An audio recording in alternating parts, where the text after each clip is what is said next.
Episode 44. Keceplosan. Kenjo mengulurkan tangannya pada Rea yang berdiri tegak persis seperti patung. Rea sendiri tentu saja merasa gugup dan ada perasaan aneh. Entah kenapa dia takut akan sesuatu yang Kenjo bicarakan padanya.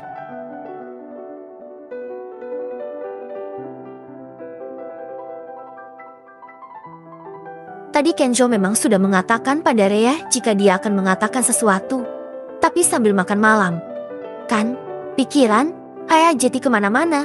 Memangnya apa yang akan diucapkan Kenjo? Apakah majikannya itu akan mengatakan jika dia dan Anjani kembali bersama? Rea tentu tidak siap jika harus mendengar hal itu.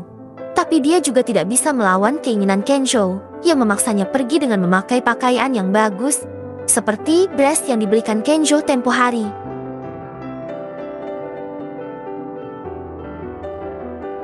Rea. Kenjo memanggil Rea karena sejak tadi gadis itu hanya memandang tangan Kenjo. Iya tuan. Rea mengambil tangan sang tuan dengan tersenyum. Rasanya dia ingin menangis saja. Apalagi melihat Kenjo yang begitu tampan malam ini, Rea ingin dipeluk, dipuk-puk, dan dilus rambutnya. Kamu kenapa? Kenjo melihat wajah Rea. Gadis itu tersenyum kikuk saat Kenjo menatapnya dengan tatapan simpati. Tuan, saya takut tuan gak mau saya layani lagi. Sedih banget tahu. Saya udah nyaman sama tuan. Gak apa-apa cinta saya tidak bersambut asalkan saya masih bisa bersama tuan terus. Batin Rea, enggak apa-apa. Tuan, jawab Rea tersenyum. Kenjo menggandeng Rea dan membawanya masuk ke dalam mobil. Kedua manusia itu sama-sama menerka perasaan pasangannya masing-masing. Kenjo juga merasa jika Rea tidak senang diajak makan malam.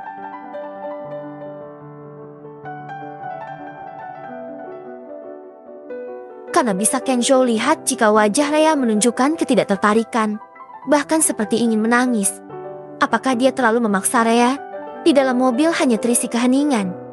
Biasanya, Kenjo tidak pernah merasa secanggung ini bersama gadis itu. Setelah beberapa saat, akhirnya mereka sampai di sebuah restoran mewah berbasis bintang 5. Ayo turun. Kenjo membukakan pintu mobil untuk Rea dan mengulurkan tangannya. Baik tuan. Rea menyambut tangan itu lagi-lagi dengan canggung. Kenjo menghela nafas. Bukankah dia siap dengan apa yang terjadi jika dia mengutarakan perasaannya pada Rea? Tapi kenapa sekarang dia merasa belum siap? Kenjo takut ditolak. Entah kenapa dia tidak mau Rea menolaknya. Aku udah janji akan tetap mengutamakan perasaanku. Apapun keputusan Rea, pasti aku terima. Batin Kenjo. Gelar Casanova sejati sepertinya sudah hilang ketika Kenjo bertemu dengan Rea. Sungguh dia benar-benar jatuh hati terhadap gadis itu. Keduanya masuk ke dalam restoran mewah itu. Rea mengedarkan pandangannya dan melihat jika restoran itu sepi pengunjung. Padahal seharusnya restoran itu ramai. Mengingat jika dari tempat dan daftar menunya yang disediakan adalah tempat favorit untuk makan dari kalangan orang kaya. Tuan, kok sepi ya? Akhirnya Rea bertanya daripada penasaran. Kenjo menarik sebuah kursi yang ada di tengah-tengah.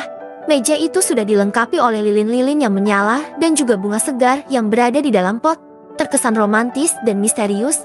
Seluruh restoran ini sudah saya booking buat kita makan malam, jawab Kenjo. Rea hanya mengangguk. Kalau itu Kenjo yang membooking dia percaya saja. Apalagi untuk makan malam romantis bersama sang mantan yang sebentar lagi akan balikan. Pasti seneng banget ya di bookingin satu restoran buat makan malam romantis. Gumam Rea masih mengedarkan pandangannya. Di sudut sana ada dua orang yang memainkan alat musik biola dan piano. Terdengar alunan-alunan romantis yang bisa membuat siapa saja yang disajikannya jadi berdebar. Kenjo masih mendengar gumaman Rea. Keningnya mengkerut mendengarnya. Memangnya kamu gak seneng? Rea refleks menoleh ke arah Kenjo. Apa tuan?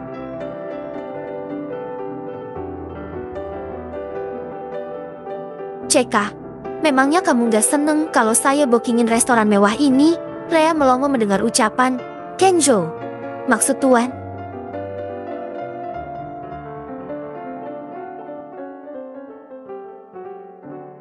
Rea, Saya persiapkan semua ini untuk kamu, ujar Kenjo membuat Rea melototkan matanya. Jeti, ini semua buat saya tuan, bukan untuk Anjani. Ups. Rea refleks menutup mulutnya setelah keceplosan menyebut nama wanita itu. Tiba-tiba wajah Kenjo menjadi datar ketika mendengar Rea mengucapkan nama itu. Rea, apa yang Anjani katakan sama kamu? Bersambung.